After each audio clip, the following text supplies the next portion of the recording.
ಅಸ್ಸಲಾಮು ಅಲೈಕುಂ ವರಹಮತುಲ್ಲಾಹಿ ವಬರಕಾತು. ವೀಕ್ಷಕರೇ, ಕುರ್ಆನ್ ಕ್ಲಾಸ್ ಪಾಠ ಸಂಖ್ಯೆ 4 ಭಾಗ 3ರಲ್ಲಿ ತಮ್ಮೆಲ್ಲರಿಗೂ ಸುಸ್ವಾಗತ. ವೀಕ್ಷಕರೇ, ಇಲ್ಲಿಯವರೆಗೆ ನಾವು ಕುರ್ಆನ್ ಕ್ಲಾಸ್ ಪಾಠ ಸಂಖ್ಯೆ 4ರಲ್ಲಿ ಅಲಿಫ್ ಮದ್ದ ಹಾಗೂ ಯಾ ಮದ್ದ ಬಗ್ಗೆ ಕಲಿಯುತ್ತಿದ್ದೇವೆ. ಇಂದು ನಾವು ಕಲಿಯೋಣ ಪಾಠ ಸಂಖ್ಯೆ 4ನೆಯ 3ನೇ ಮತ್ತು ಕೊನೆಯ ಭಾಗ ವಾವ್ ಮದ್ದವನ್ನು. ಅದೇ ರೀತಿ ಇಲ್ಲಿಯವರೆಗೆ ನಾವು ಪಾಠ ಸಂಖ್ಯೆ 1ರಲ್ಲಿ ಕುರ್ಆನಿಕ್ ಅಕ್ಷರಗಳನ್ನು ಅರ್ಥಾತ್ ಅರಬಿ ವರ್ಣಮಾಲೆಗಳನ್ನು, ಪಾಠ ಸಂಖ್ಯೆ 2ರಲ್ಲಿ ಅರಬಿ ವರ್ಣಮಾಲೆಗಳ ಮಿಶ್ರಿತ ರೂಪಗಳನ್ನು ಹಾಗೂ ಪಾಠ ಸಂಖ್ಯೆ 3ರಲ್ಲಿ ಅಕ್ಷರಗಳನ್ನು ಮಿಶ್ರಿಸಿ ಓದುವಾಗ ಪದಗಳಲ್ಲಿ ಉಪಯೋಗಿಸಲಾಗುವ 3 ಚಿಹ್ನೆ ಜಬರ್, ಝೇರ್ ಹಾಗೂ ಪೇಶ್ ಬಗ್ಗೆ. ಬನ್ನಿ ಇಂದಿನ ಪಾಠ ನಾವು ಪ್ರಾರಂಭಿಸೋಣ. ಅದರ ಮುಂಚೆ ದುವಾ ಓದಿಕೊಳ್ಳಿ. ರಬ್ಬಿ ಯಸ್ಸಿರ್ ವಲಾ ತುಅಸ್ಸಿರ್ ವತಮ್ಮಿಮ್ ಬಿಲ್ ಖೈರ್ ವಬಿಕ ನಸ್ತഈನು ಯಾ ಫತ್ತಾಹು ಯಾ ಫತ್ತಾಹು ಯಾ ಫತ್ತಾಹ್ ರಬ್ಬಿ ಜಿದ್ನಿ ಇಲ್ಮಾ. ಐ ಹೋಪ್ ನೀವೆಲ್ಲರೂ ಒಂದು ಪೆನ್ ಹಾಗೂ ಪೇಪರ್ ಹಿಡಿದು ಕುಳಿತಿರಬಹುದು. ವೀಕ್ಷಕರೇ, ಪಾಠವನ್ನು ಪ್ರಾರಂಭಿಸೋಣ. ಅದರ ಮುಂಚೆ ಇದರ ಹೆಡ್ಲೈನ್ ಓದಿಕೊಳ್ಳೋಣ. ಪಾಠ ಸಂಖ್ಯೆ 4 ಹುರೂಫೆ ಮದ್ದ. 3 ಹುರೂಫೆ ಮದ್ದಗಳಿವೆ: ಅಲಿಫ್ ಮದ್ದ, ಯಾ ಮದ್ದ, ವಾವ್ ಮದ್ದ. ಅಲಿಫ್ ಮುನ್ನ ಜಬರ್ ಇದ್ದರೆ ಅಲಿಫ್ ಮದ್ದ ಆಗುತ್ತದೆ, ಯಾ ಮುನ್ನ ಝೇರ್ ಇದ್ದರೆ ಯಾ ಮದ್ದ ಆಗುತ್ತದೆ, ವಾವ್ ಮುನ್ನ ಪೇಶ್ ಇದ್ದರೆ ವಾವ್ ಮದ್ದ ಆಗುತ್ತದೆ. ಹಾಗೂ ಇವುಗಳನ್ನು ಸ್ವಲ್ಪ ಎಳೆದು ಓದಬೇಕು. ವೀಕ್ಷಕರೇ, ವಾವ್ ಮದ್ದ ಸಹ ಅಲಿಫ್ ಮದ್ದ ಹಾಗೂ ಯಾ ಮದ್ದ ತರಹ ಸುಲಭವಾಗಿದೆ. ಅಲಿಫ್ ಮದ್ದ ಎಂದರೇನು? ಅಲಿಫ್ ಮುನ್ನ ಇರುವ ಅಕ್ಷರದ ಮೇಲೆ ಜಬರ್ ಇರಬೇಕು. ಯಾ ಮದ್ದ ಎಂದರೇನು? ಯಾ ಮುನ್ನ ಇರುವ ಅಕ್ಷರದ ಕೆಳಗಡೆ ಝೇರ್ ಇರಬೇಕು. ಅದೇ ರೀತಿ ಬಹಳ ಸುಲಭವಾಗಿ ವಾವ್ ಮದ್ದ ಎಂದರೆ ವಾವ್ ಮುನ್ನ ಇರುವ ಅಕ್ಷರದ ಮೇಲೆ ಪೇಶ್ ಇರಬೇಕು. ವಾವ್ ಮುನ್ನ ಇರುವ ಅಕ್ಷರದ ಮೇಲೆ ಪೇಶ್ ಇದ್ದರೆ ಅದು ವಾವ್ ಮದ್ದ ಆಗುತ್ತದೆ. ಹಾಗೂ ಇದನ್ನು ಸಹ ಸ್ವಲ್ಪ ಎಳೆದು ಓದಬೇಕು. ಯಾವ ರೀತಿ? ಬನ್ನಿ ಇದರ ಅಭ್ಯಾಸ ಮಾಡೋಣ. ಇಲ್ಲಿ ನೀವು ನೋಡಬಹುದು, ಇದು ಬಾ ಹಾಗೂ ಇದು ಅದರ ಮೇಲಿರುವ ಪೇಶ್ ಹಾಗೂ ಇದು ವಾವ್. ಇಲ್ಲಿ ವಾವ್ ಮುನ್ನ ಬಾ ಅಕ್ಷರವಿದೆ ಹಾಗೂ ಅದರ ಮೇಲೆ ಏನಿದೆ? ಪೇಶ್ ಇದೆ. ಇದು ವಾವ್ ಮದ್ದ ಆಗುತ್ತದೆ. ಈಗ ಇದನ್ನು ನಾವು ಯಾವ ರೀತಿ ಓದಬೇಕು? ಬಾ, ವಾವ್, ಪೇಶ್, ಬೂ ಅಷ್ಟೇ ವೀಕ್ಷಕರೇ. ಅಲಿಫ್ ಮದ್ದ ಹಾಗೂ ಯಾ ಮದ್ದದಲ್ಲಿ ನೀವು ಕಲಿತಿರುವ ತರಹ ಇದು ಬಹಳ ಸುಲಭವಾಗಿದೆ. ವಾವ್ ಮುನ್ನ ಇರುವ ಅಕ್ಷರದ ಮೇಲೆ ಪೇಶ್ ಇದ್ದರೆ ಅದು ವಾವ್ ಮದ್ದ ಆಗುತ್ತದೆ ಹಾಗೂ ಅದನ್ನು ಸ್ವಲ್ಪ ಎಳೆದು ಓದಬೇಕು. ಯಾವ ರೀತಿ ಓದಬೇಕು? ಬಾ, ವಾವ್, ಪೇಶ್, ಬೂ. ಇಲ್ಲಿ ವೀಕ್ಷಕರೇ, ಬಹಳ ಜನರು ಒಂದು ತಪ್ಪನ್ನು ಮಾಡುತ್ತಾರೆ. ಬಾ, ವಾವ್, ಪೇಶ್, ಬೋ ಎಂದು ಓದುತ್ತಾರೆ. ಬೋ ಎಂದು ಓದುವುದು ಇದು ಮಜ್ಹೂಲ್ ಓದುವುದು, ಇದು ತಪ್ಪಾಗಿದೆ. ಬೋ ಎಂದು ನಾವು ಓದಬಾರದು. ಇದನ್ನು ನಾವು ಬಾ, ವಾವ್, ಪೇಶ್, ಬೂ ಎಂದು ಓದಬೇಕು. ಯಾವ ರೀತಿ? ಬಾ, ವಾವ್, ಪೇಶ್, ಬೂ. ವೀಕ್ಷಕರೇ, ಇಲ್ಲಿಗೆ ನಮ್ಮ 4ನೇ ಪಾಠದ 3 ಭಾಗಗಳು ಸಹ ಮುಕ್ತಾಯವಾಗಿದೆ. ಈ 3 ಅಂಶಗಳು ಸಹ ನಿಮಗೆ ಅರ್ಥವಾಗಿರಬಹುದು. ಅಲಿಫ್ ಮದ್ದ ಎಂದರೇನು, ಯಾ ಮದ್ದ ಎಂದರೇನು, ವಾವ್ ಮದ್ದ ಎಂದರೇನು, ಇವೆಲ್ಲವೂ ನಿಮಗೆ ಉತ್ತಮವಾಗಿ ಅರ್ಥವಾಗಿರಬಹುದು. ನಾವು ವೀಕ್ಷಕರೇ, 3ನೇ ಪಾಠದಲ್ಲಿ ಹೇಳಿದಂತೆ ಈ 4ನೇ ಪಾಠವನ್ನು ಸಹ ಉತ್ತಮವಾಗಿ ಹಾಗೂ ಸುಲಭವಾಗಿ ಅರ್ಥ ಮಾಡಿಕೊಳ್ಳಲು ಈ ಒಂದು ವಿಧಾನವನ್ನು ಗಮನದಲ್ಲಿಟ್ಟುಕೊಳ್ಳಿ. 3ನೇ ಪಾಠದಲ್ಲಿ ಹೇಳಲಾಗಿತ್ತು, ಈ 3 ಚಿಹ್ನೆ ಜಬರ್, ಝೇರ್ ಹಾಗೂ ಪೇಶ್ ಇವುಗಳನ್ನು ಪದಗಳಲ್ಲಿ ಉಪಯೋಗಿಸಿ ಓದುವಾಗ ಯಾವ ರೀತಿ ಓದಬೇಕು ಇದನ್ನು ಅರ್ಥ ಮಾಡಿಕೊಳ್ಳಲು ಕನ್ನಡ ಭಾಷೆಯಲ್ಲಿ ಉಪಯೋಗಿಸುವ ಕೆತ್ತಲ್ಕಟ್ಟು ಕಾ ಗುಣಿಸು ಕಿ, ಕಾ ಕೊಂಬು ಕು ಇದನ್ನು ನೀವು ಗಮನದಲ್ಲಿ ಇಟ್ಟುಕೊಳ್ಳಿ. ಅರ್ಥಾತ್ ಜಬರ್ ಅಕ್ಷರ ಕತ್ತಲ್ಕಟ್ಟು ಕ ಈ ಚಿಹ್ನೆ ಉತ್ಪಾದಿಸುವ ಧ್ವನಿಯನ್ನು ಉತ್ಪಾದಿಸುತ್ತದೆ. ಝೇರ್ ಚಿಹ್ನೆ ಗುಣಿಸು ಉತ್ಪಾದಿಸುವ ಧ್ವನಿಯನ್ನು ಉತ್ಪಾದಿಸುತ್ತದೆ. ಪೇಶ್ ಚಿಹ್ನೆ ಕೊಂಬು ಉತ್ಪಾದಿಸುವ ಧ್ವನಿಯನ್ನು ಉತ್ಪಾದಿಸುತ್ತದೆ. ಅದೇ ರೀತಿ ಈ 4ನೇ ಪಾಠದಲ್ಲಿ ಹುರೂಫೆ ಮದ್ದವನ್ನು ಅರ್ಥಾತ್ ಅಲಿಫ್ ಮದ್ದ, ಯಾ ಮದ್ದ ಹಾಗೂ ವಾವ್ ಮದ್ದ ಇವುಗಳನ್ನು ಯಾವ ರೀತಿ ಓದಬೇಕು ಇದನ್ನು ಗಮನದಲ್ಲಿಟ್ಟುಕೊಳ್ಳಲು ಈ ವಿಧಾನವನ್ನು ನೀವು ಅರ್ಥ ಮಾಡಿಕೊಳ್ಳಿ. ಅಲಿಫ್ ಮದ್ದ ಕಾ ಕಿಳ್ಳಿ ಕಾ ಇದರಲ್ಲಿ ಕಿಳ್ಳಿ ಉತ್ಪಾದಿಸುವ ಧ್ವನಿಯನ್ನು ಉತ್ಪಾದಿಸುತ್ತದೆ. ಅದನ್ನು ಸಹ ಸ್ವಲ್ಪ ಎಳೆದು ಓದುತ್ತೇವೆ. ಇದನ್ನು ಸಹ ಸ್ವಲ್ಪ ಎಳೆದು ಓದಬೇಕು. ಯಾ ಮದ್ದ ಗುಣಿಸುನ್ ದೀರ್ಘ, ಕಾ ಗುಣಿಸುನ್ ದೀರ್ಘ ಇದು ಉತ್ಪಾದಿಸುವ ಧ್ವನಿಯನ್ನು ಉತ್ಪಾದಿಸುತ್ತದೆ. ಅದನ್ನು ಸಹ ಸ್ವಲ್ಪ ಎಳೆದು ಓದಬೇಕು. ಇದನ್ನು ಸಹ ಸ್ವಲ್ಪ ಎಳೆದು ಓದಬೇಕು. ವಾವ್ ಮದ್ದ ಕಾ ಕೊಂಬುನ್ ದೀರ್ಘ ಕು ಈ ಧ್ವನಿಯನ್ನು ಉತ್ಪಾದಿಸುತ್ತದೆ, ಅದನ್ನು ಸಹ ಸ್ವಲ್ಪ ಎಳೆದು ಓದಬೇಕು, ಇದನ್ನು ಸಹ ಸ್ವಲ್ಪ ಎಳೆದು ಓದಬೇಕು. ಇದನ್ನು ಅರ್ಥ ಮಾಡಿಕೊಳ್ಳಿ, ಇದನ್ನು ಗಮನದಲ್ಲಿಟ್ಟುಕೊಳ್ಳಿ. ಇನ್ಶಾಲ್ಲ ನಿಮಗೆ ಕಲಿಯಲು ಬಹಳ ಸುಲಭವಾಗುತ್ತದೆ. ಬನ್ನಿ ಈಗ ನಾವು ಈ ವಾವ್ಮದ್ದವನ್ನು ಎಲ್ಲ ಅಕ್ಷರಗಳೊಂದಿಗೆ ಅಭ್ಯಾಸ ಮಾಡಿ ಕಲಿಯೋಣ. ಹಂಜಾ, ಅದರ ಮೇಲಿದೆ ಪೇಶ್, ಹಾಗೂ ಅದರ ನಂತರ ಇದೆ ವಾವ್.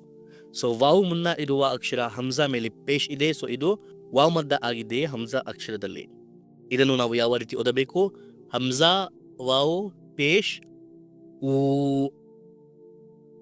ಬಾ ವಾವ್ ಪೇಶ್ ಬೂ, ತಾ ವಾವ್ ಪೇಶ್ ತೂ,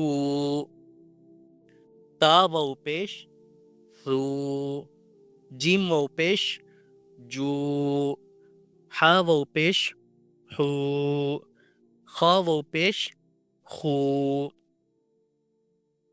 दाल वाव पेश दू, जाल वाव पेश रू, रा वाव पेश रू, जा वाव पेश जू, सीन वाव पेश सू, शीन वाव पेश शू, साद वाव पेश सू, लाद वाव पेश रू, ता वाव पेश तू, रा वाव पेश रू, आइन वाव पेश रू, गैन वाव पेश गू, फा वाव पेश फू, काफ वाव पेश कू, काफ वाव पेश कू, लाम वाव पेश लू, मीम वाव पेश मू, नून वाव पेश नू, वाव वाव पेश वू, हा वाव पेश हू, हमजा वाव पेश ऊ, या वाव पेश ಯು. ಸೊ ವೀಕ್ಷಕರೇ, ಇದಾಗಿತ್ತು ವಿವಿಧ ಅಕ್ಷರಗಳೊಂದಿಗೆ ವಾವ್ ಮದ್ದ ಇದರ ಅಭ್ಯಾಸ. ಬನ್ನಿ ಈಗ ಈ ವಾವ್ ಮದ್ದ ಪದಗಳಲ್ಲಿ ಉಪಯೋಗಿಸಿದರೆ ಯಾವ ರೀತಿ ಓದಬೇಕು ಇದರ ಅಭ್ಯಾಸ ಮಾಡೋಣ. ಇದರಲ್ಲಿ ನಾವು ಜಬರ್, ಝೇರ್, ಪೇಶ್ ಈ ಚಿಹ್ನೆಗಳನ್ನು ಅಲಿಫ್ ಮದ್ದ, ಯಾ ಮದ್ದ ಹಾಗೂ ವಾವ್ ಮದ್ದ ಇವೆಲ್ಲವನ್ನು ಮಿಶ್ರಿಸಿ ಅಭ್ಯಾಸ ಮಾಡೋಣ. ಇಲ್ಲಿ ನೋಡಿ ವೀಕ್ಷಕರೇ, ನೂನ್, ಅದರ ನಂತರ ಇದೆ ವಾವ್ ಹಾಗೂ ನೂನ್ ಮೇಲಿದೆ ಪೇಶ್. ಸೊ ವಾವ್ ಮುನ್ನ ಇರುವ ಅಕ್ಷರ ನೂನ್, ಅದರ ಮೇಲೆ ಏನಿದೆ ಪೇಶ್. ಇದೇನಾಯಿತು? ವಾವ್ ಮದ್ದ ಆಯಿತು ನೂನ್ ಅಕ್ಷರದಲ್ಲಿ. ಸೊ ಇದನ್ನು ನಾವು ಯಾವ ರೀತಿ ಓದಬೇಕು? ನೂನ್ ವಾವ್ ಪೇಶ್ ನೂ, ಹಾ ಪೇಶ್ ಹು, ನೂ ಹು, ತಾ ವಾವ್ ಪೇಶ್ ತೂ, ರಾ ಪೇಶ್ ರು, ತೂರು. ಸೊ ಇದರಲ್ಲಿ ನಿಮಗೆ ಅರ್ಥವಾಗುತ್ತಿರಬಹುದು, ಈ ನೂನ್ ಅಕ್ಷರ ಮೇಲೂ ಸಹ ಪೇಶ್ ಇದೆ, ಹಾ ಅಕ್ಷರ ಮೇಲೂ ಸಹ ಪೇಶ್ ಇದೆ. ಆದರೆ ನಾವು ನೂನ್ ಅಕ್ಷರವನ್ನು ಎಳೆದು ಓದುತ್ತಿದ್ದೇವೆ ಹಾಗೂ ಹಾ ಅಕ್ಷರವನ್ನು ಎಳೆಯದೆ ಓದುತ್ತಿದ್ದೇವೆ. ಯಾಕೆ?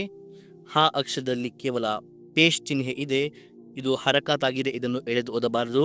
ಹಾಗೂ ನೂನ್ ಅಕ್ಷರದ ಮೇಲೆ ಪೇಶ್ ಇದ್ದರೂ ಅದರ ನಂತರ ಏನಿದೆ? ವಾವ್ ಇದೆ. ಸೊ ಇದು ವಾವ್ ಮದ್ದ ಆಗಿದೆ ಹಾಗೂ ಇದನ್ನು ಸ್ವಲ್ಪ ಎಳೆದು ಓದಬೇಕು. ಅದೇ ರೀತಿ ನೋಡಿ, ತಾವೋ ಪೇಶ್ ತೂ, ಬಾವೋ ಪೇಶ್ ಬೂ, ತೂ ಬೂ. ಇಲ್ಲಿ ನೋಡಿ, ಈ ಎರಡು ಅಕ್ಷರಗಳಲ್ಲೂ ಸಹ ತಾ ಹಾಗೂ ಬಾ ಎರಡು ಅಕ್ಷರಗಳಲ್ಲೂ ಸಹ ವಾವ್ ಮದ್ದ ಇದೆ. ಏಕೆ? ವಾವ್ ಅಕ್ಷರವಿದೆ, ಅದರ ಮುನ್ನ ತಾ ಇದೆ ಹಾಗೂ ಅಲ್ಲಿ ಬಾ ಇದೆ ಹಾಗೂ ಅವುಗಳ ಮೇಲೆ ಪೇಶ್ ಚಿಹ್ನೆ ಇದೆ.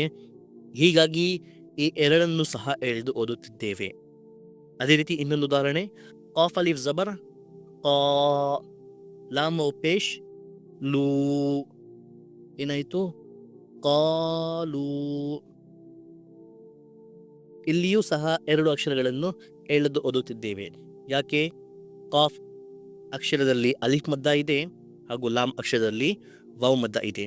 ಇವೆರಡನ್ನು ಸಹ ಎಳೆದೆ ಓದಬೇಕು.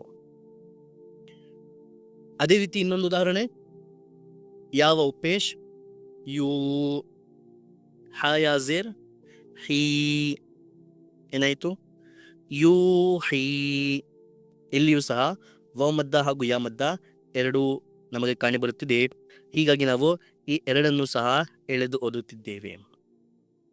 ಯಾ ಜಬರ್ ಯ, ಕಾಫು ಪೇಶ್ ಕೂ, ಯಕೂ, ಮೀಮ್ ಪೇಶ್ ಮು, ಯಕೂಮು, ತಾ ಜಬರ್ ತ, ಕಾಫು ಪೇಶ್ ಕೂ, ತಕೂ, ನೂನ್ ಪೇಶ್ ನು, ತಕೂನು.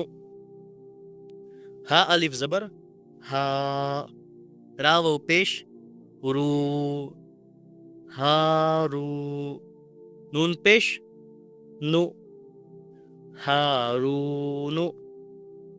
ಕಾಫ್ ಅಲಿಫ್ ಜಬರ್ ಕಾ, ರಾ ವಾವ್ ಪೇಶ್ ರೂ, ಕಾರೂ, ನೂನ್ ಪೇಶ್ ನು, ಕಾರೂನು.